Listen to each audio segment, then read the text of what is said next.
Hello everyone. நம்ம போன வீடியோவில் நமக்கு தேவையான மாடல்ஸ் எப்படி கிரியேட் பண்ணுறது அப்படிங்கிறத பற்றி பார்த்தோம்.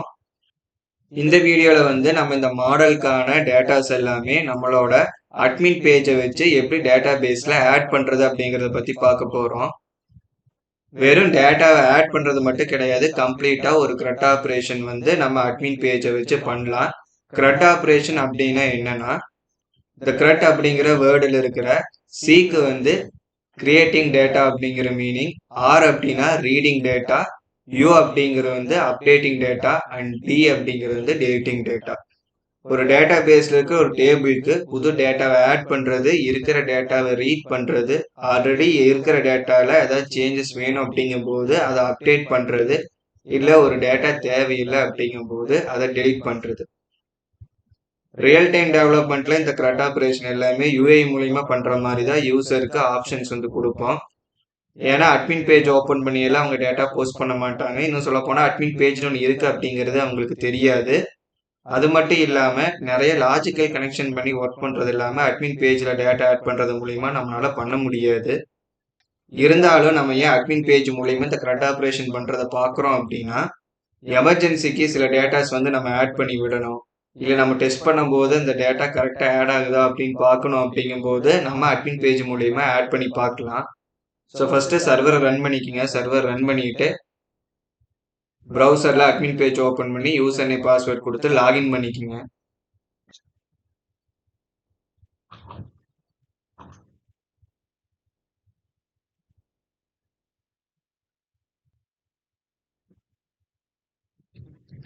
நம்ம ஒரு மாடல் கிரியேட் பண்ணி டேட்டா பேஸ்ல ஆட் பண்ண உடனே அதுக்கான ஆக்சஸ் அட்மின் பேஜ்ல வராது.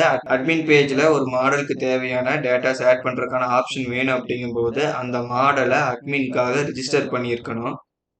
அதை பண்றதுக்கு அந்த மாடல் கிரியேட் பண்ண அந்த ஆப்குள்ள இருக்கிற admin.py அப்படிங்கிற ஃபைலை ஓப்பன் பண்ணணும்.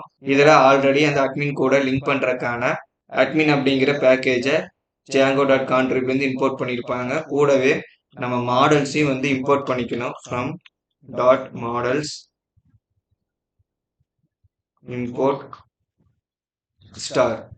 இதுக்கப்புறம் நம்ம மாடலை அட்மின் கூட லிங்க் பண்ணணும். அப்படிங்கும்போது admin.site.register இந்த ரிஜிஸ்டருக்குள்ள நம்ம மாடலோட பேரை மென்ஷன் பண்ணணும். ஸோ நம்ம கிரியேட் பண்ணியிருக்கிற மாடலோட பேர் ப்ராடக்ட். அவ்வளோதான். இந்த ஒரு லைன் மட்டும் ஆட் பண்ணிட்டோம்னாவே போதும். நம்மளோட மாடல் அட்மின் பேஜில் அவைலபிளாக இருக்கும். எத்தனை மாடல் நம்ம கிரியேட் பண்ணுறோமோ அத்தனை மாடலுக்கும் இதே ஸ்டெப்பை நம்ம ஃபாலோ பண்ணணும்.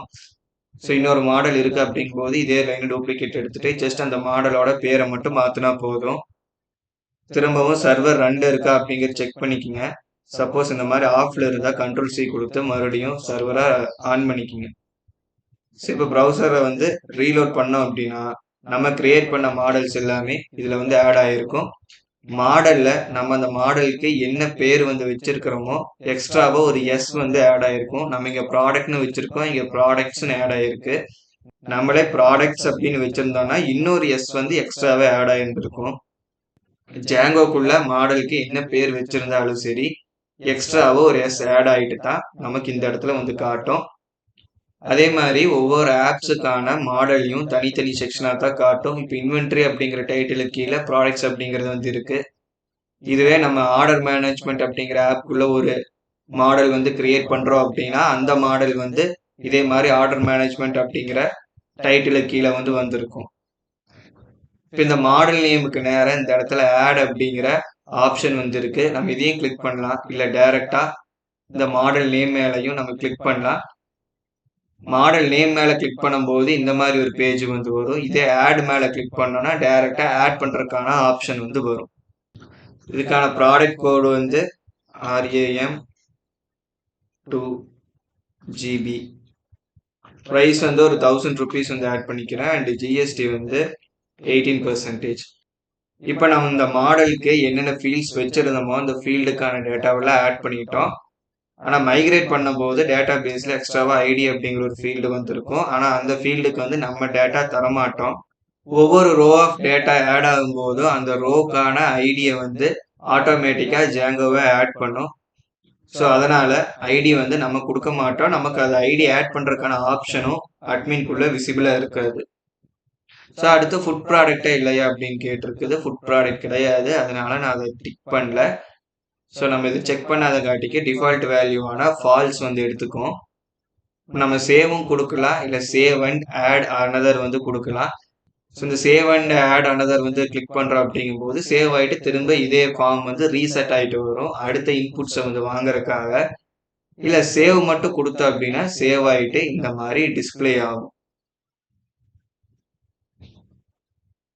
இப்போ இன்னொரு ப்ராடக்ட் வந்து ஆட் பண்ணிக்கலாம். எஸ்எஸ்டிக்கான கோடு வந்து எஸ்எஸ்டி 500 GB. ஸோ இதுக்கான ப்ரைஸ் வந்து 4000 ஆட் பண்ணிக்கலாம். 4000 ஜிஎஸ்டி 18%.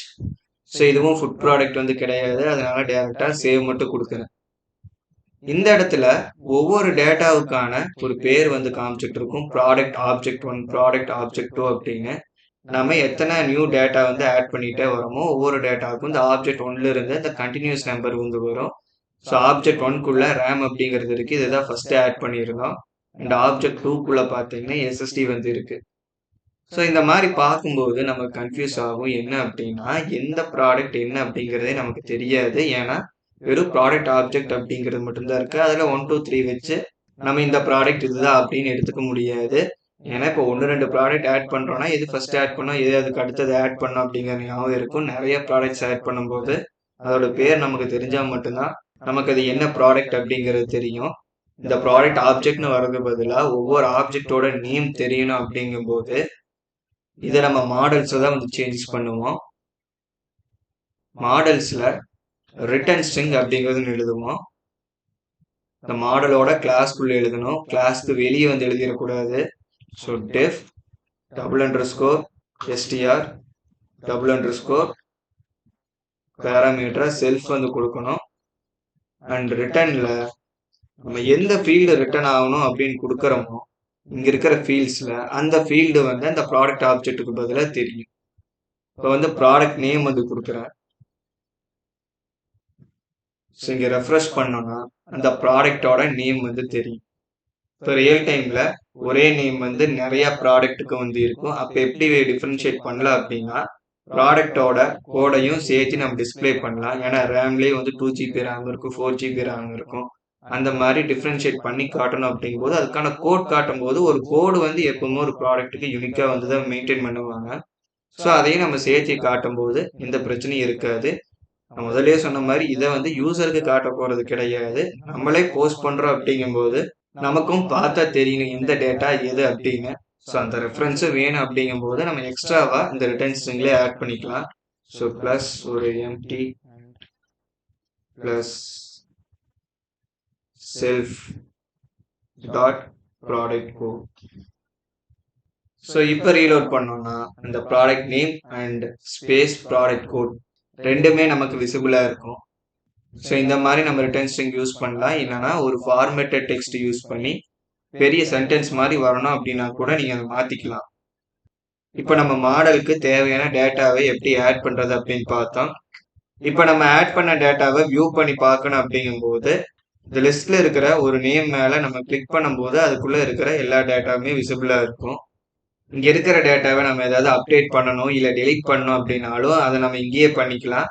இப்போ எல்லா ஃபீல்டுலையுமே நம்ம கிளிக் பண்ணி திரும்பவும் டைப் பண்ணுற மாதிரி தான் இருக்கும். ஸோ அப்டேட் பண்ணும்போது புது வேல்யூ என்ன கொடுக்கணும் அப்படின்னு நினைக்கிறோமோ அதை ஜஸ்ட் சேஞ்ச் பண்ணிட்டு நம்ம சேவ் கொடுத்தாவே போதும். அந்த சேஞ்சஸ் வந்து சேவ் ஆயிரும். திரும்ப நம்ம இந்த லிஸ்ட்ல இருந்து கிளிக் பண்ணி வியூ பண்ணும்போது நம்ம புதுசாக ஆட் பண்ண வேல்யூ தான் வந்து இருக்கும்.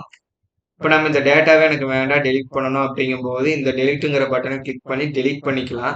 பட் டெலிட் பண்ணுறதுக்கு முன்னாடி நம்ம இந்த டேட்டா பேஸை போய் ஒரு டைம் வியூ பண்ணிட்டு வந்துடலாம். இப்போ இந்த டேட்டா பேஸில் நம்ம கிரியேட் பண்ண இந்த ப்ராடக்ட்டுங்கிற மாடலை ஓப்பன் பண்ணிக்கலாம். இதில் மற்ற ஃபீல்டுக்கெல்லாம் நம்ம டேட்டா கொடுத்துருந்தோம்.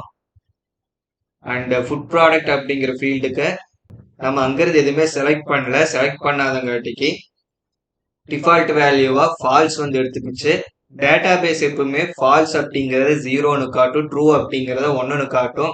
நம்ம ரெண்டுக்குமே ஃபுட் ப்ராடக்ட் ட்ரூ செக் பண்ணாதங்காட்டிக்கு இங்க ரெண்டுமே 0 அப்படின்ட்டு இருக்கு. ஸோ அது மட்டும் இல்லாம இந்த ஐடி அப்படிங்கிற காலம்ல பாத்தீங்கன்னா 1 அண்ட் 2 அப்படின்ட்டு இருக்கு. இது மாதிரி நம்ம எத்தனை டேட்டா வந்து ஆட் பண்ணிட்டே வரோமோ அத்தனை ரோவுக்கு இது கண்டினியூஸ் நம்பர் இன்க்ரீஸ் ஆகிட்டே போகும். ஆனா இப்ப நடுவுல இருக்கிற ஒரு டேட்டாவை டெலிட் பண்ணிட்டோம். இப்ப இந்த 2 அப்படிங்கிற டேட்டாவை டெலிட் பண்ணிட்டு அதுக்கப்புறம் புது டேட்டா ஆட் பண்றோம்னா அந்த ரோக்கு வந்து 2 அப்படிங்கிற ஐடி வந்து வந்திருக்காது, 3 அப்படிங்கிற ஐடி தான் வந்து வரும். ஏன்னா எப்பவுமே ஒவ்வொரு டேபிளும் அந்த ரோக்கான ஐடிஸை யூனிக்கா வந்து மெயின்டைன் பண்ணும். ஒரு ரோக்கு அலோகேட் பண்ண ஐடியை வந்து இன்னொரு ரோக்கு அலோகேட் பண்ணாது. ஈவன் அந்த ரோ வந்து கம்ப்ளீட்டா டெலிட் ஆயிருந்தா கூட அந்த ஐடி வந்து இன்னொரு ரோக்கு வந்து அலோகேட் வந்து ஆகாது. இப்ப அதையும் நம்ம பார்த்துடலாம். இப்ப இந்த டேட்டாவை டெலிட் பண்ணிடுறேன். ஸோ கண்டிப்பா டெலிட் பண்ண போறீங்கன்னு கேட்குது. ஐ எம் ஷோர் அப்படிங்கிறது கிளிக் பண்ணிடுறேன். இப்போ நமக்கு அந்த டேட்டா டெலிட் ஆயிருச்சு. இப்போ டேட்டா பேஸ்ல வந்து ரெஃப்ரெஷ் பண்ணோம் அப்படின்னா அந்த டேட்டா வேனிஷ் ஆயிருச்சு. இப்போ மறுபடியும் என்ன பண்ணலாம்னா இன்னொரு டேட்டா வந்து ஆட் பண்ணிக்கலாம். இப்போ வந்து CPU அப்படின்னு டைப் பண்றேன். அதுக்கான கோடு வந்து இன்டெல் அப்படின்னு கொடுக்குறேன். ப்ரைஸ் வந்து 10,000, GST 10%.